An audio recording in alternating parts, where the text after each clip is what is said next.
Hello. Okay, so now we are getting ready to make the slightly curved basic straight collar.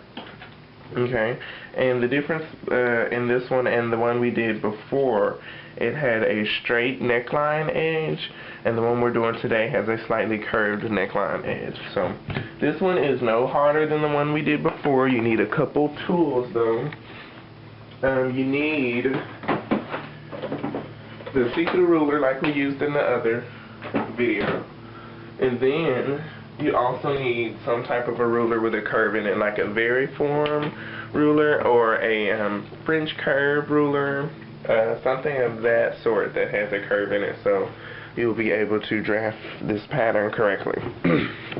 So first thing we need to do, just like we did in the previous video, you need the measurement of your front and back neckline. Okay? So let's see, mine, gotta grab my patterns here again. Mine was 5 for the front and 3 3/16 for the back. So, excuse me, I'm gonna write that down just in the air here. 5 for the front, 3 3/16 for the back. Okay. So, once again, we still need to mark down here. Now, in the last video, if you were following along and you did the second sheet of paper, you should already have this piece of paper started. What I did here was I came up from the bottom 1/2 inch for the seam allowance that we're going to have on the bottom. That way we won't have to make a new one and just to add the seam allowance. We already have the space marked off for this, so we can start 1/2 inch up and won't have to go back and add it. So, starting here, my hands are really ashy. So anyway, we're going to do 8 3/16. And we're measuring it on this bottom seam allowance line that we have. 8 3/16, okay. And then we're going to come back from that and measure the front, which is 5 inches, okay.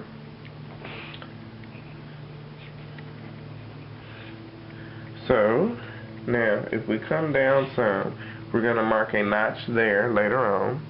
So you can go ahead and do that. Bring this closer so you can see it. So we marked the full neckline. This is the back, this is the front.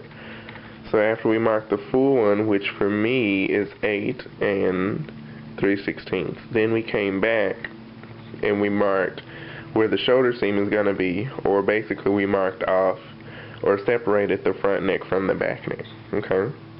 And that's what this is. This is 5 inches from the front, and then the rest of this should measure 3 3/16 if you measured right. Okay. Now we also measured up here 3 inches. So if you haven't done that, go ahead and do that. So we marked up 3 inches. Then we're going to label these really easily. We're going to say A here, B in this corner, what else? C here, D there. Okay. Go ahead and mark those. This is C, this is D, B for this corner, A for up there. Okay. Okie dokie. Now, next thing we need to do, we need to come from C and we need to square up 1/2 inch. Okay. And these are just basic measurements. They're right out of my pattern making book. Just really simple so we can get this done. Mark up 1/2 inch.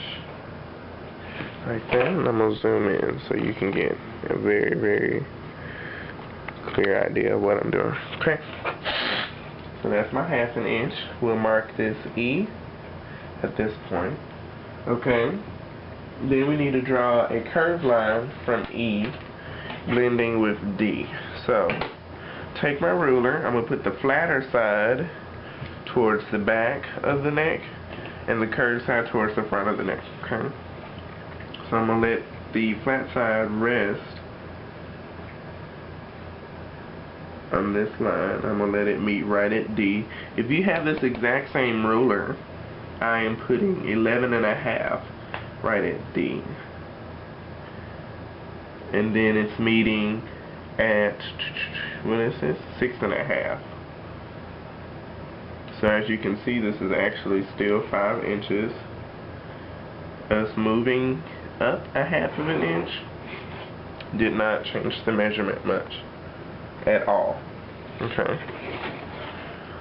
So there's that. Move over so you can see this. I'm going to zoom out. So I apologize if you didn't see that very well. So once again, I took this, my ruler. It's a variform curve. And I met 10.5, or excuse me, I met 11.5 right at D, and then 6.5 meets at E. So you'll see that's exactly 5 inches. And then I drew my curve, moved that out of the way. And I always do these little extra markings so I can see exactly where something ends. Oh, come on, camera. See it? There we go. So we did that. Then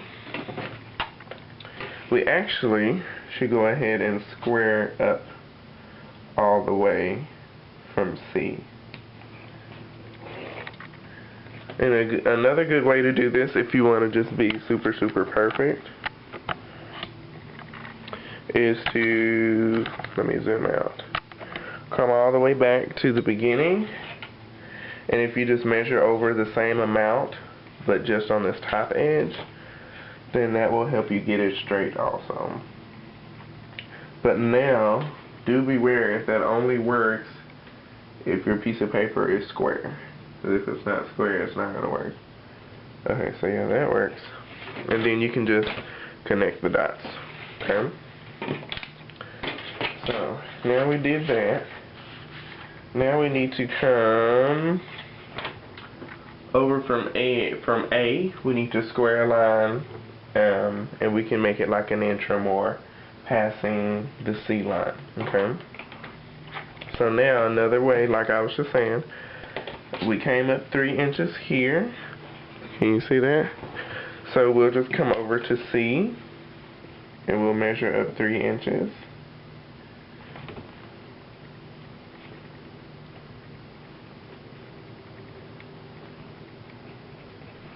Okay. And if we just draw a line from A all the way over, looks like the sun is coming out. Okay. We can do that. So now your piece of paper should look like this. Okay, so once we do that, we can just mark off down here an inch.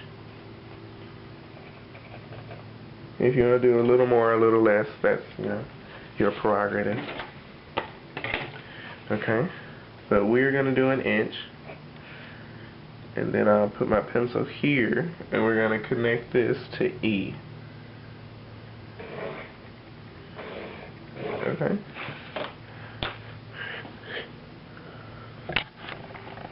So let you see that.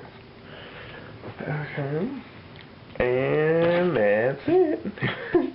That's really all we're doing. That was super duper simple. We already have a 1/2 inch marked here. So what I'm going to do, I need my other eraser. If I can find it, I don't know where I put it.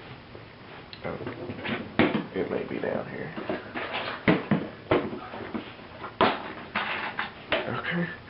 Erase all this other information that I do not need right now or anymore. Erase all these other lines and letters and whatnot. Because now we're about to just add seam allowance to it.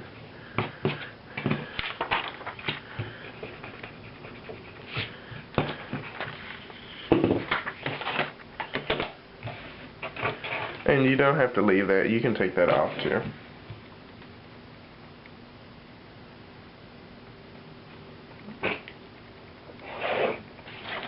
There's that. Here's this.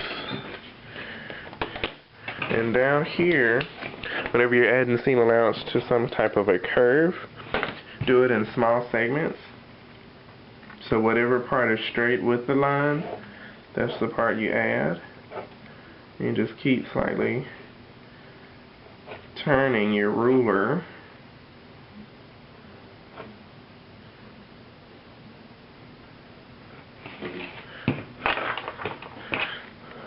And that's it. That's my collar. And once again, just to explain myself a little bit, sometimes we learn in school that, you know, you should have a 1/4 inch seam allowance when something's connecting to the neck, and that your neck on your bodice or whatever should also have a 1/4 inch seam allowance. And while I'm talking, I'm putting on the grain line, and I'm moving down 1 inch into the collar from this top edge, from the collar edge, and I'm marking my grain line. But anyway, we learn in school that you should do a 1/4 inch, but really this is just their own standard, and a standard that they do use in the fashion industry itself, but it's not mandatory. The seam allowances that you use are particular to your own company. Now, I wouldn't suggest just inventing whatever seam allowances just so you can be different, but for me and my students,